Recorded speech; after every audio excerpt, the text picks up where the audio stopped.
First of all, congratulations on the victory. After the fight in there, you said you weren't quite happy with the performance you put in there. What specifically were you not happy with in this win? First time to go the distance, man. I had a 100% finish rate, and I was really proud of that. You know what I mean? So, man, I was so close on that guillotine. So I'm just kicking myself right now. But you know, the silver lining is that I proved to myself what I'm made of. You know. Did that 100% finish rate, how important was that to you leading into this? It's like the whole reason that I got into martial arts was to be able to, you know, put a motherfucker to sleep, you know. Was it something he was doing? Was he just that tough in there? Did he surprise you with anything? I think that I got wrapped up in the striking, which, you know, I've been working on a lot. I've spent a lot of time working on my boxing for these last 2 fights, really.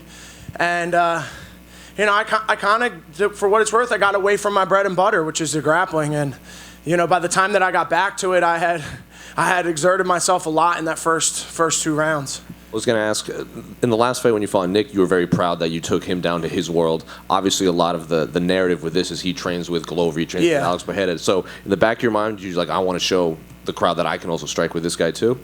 It was more so the fact that, like, I was battling a couple injuries during this camp, and I wasn't able to spend as much time in the grappling as I had in the past. And you obviously called out Bo Nickel again after the fight. How confident are you that the UFC will actually look into making that fight?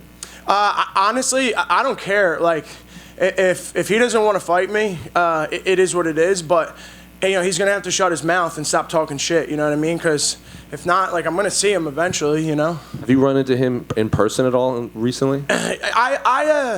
I had ran into him at a fight in Philly, but that was before he was, you know, saying some disrespectful shit.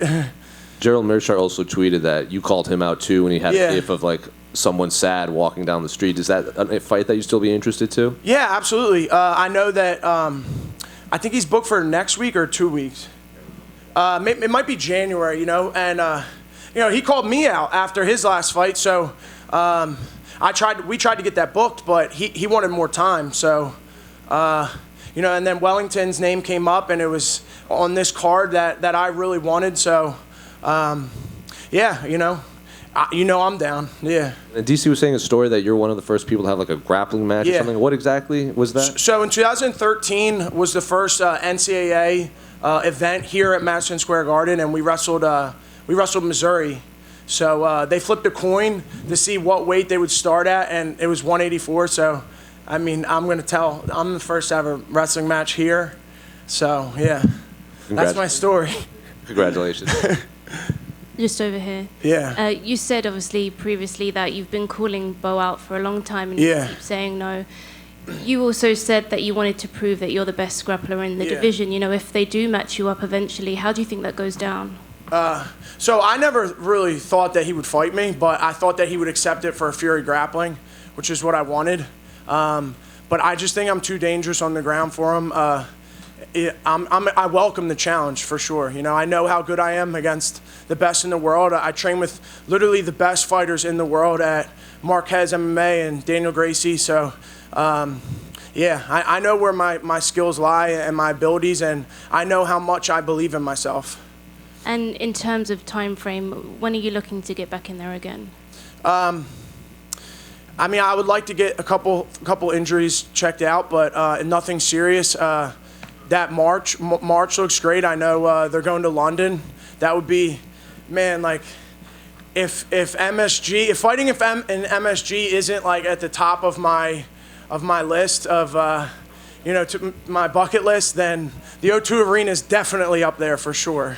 Is traveling something that you would, you know, like to do, to be able to go to the different cities? Absolutely. You know, ever since I was a little kid, we traveled for wrestling, and I'm so hungry. Like, I want to do everything. Like, I want to travel the world. I want to fight the best guys. I want to have the best experiences. Like, I have such an appetite for life that, like, you know, going to fight in the O2 Arena, like, I'm like, absolutely, that sounds amazing.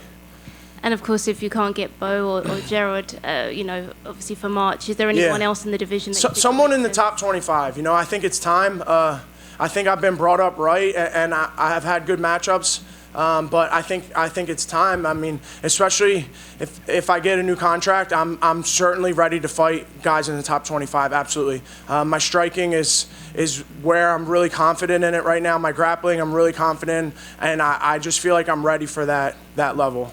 Congratulations. Thank you. Andre, one more. What if they add Hamzat to the division? Is that something you'd want to? Absolutely. I want to test myself against the best grapplers in the world. Yeah.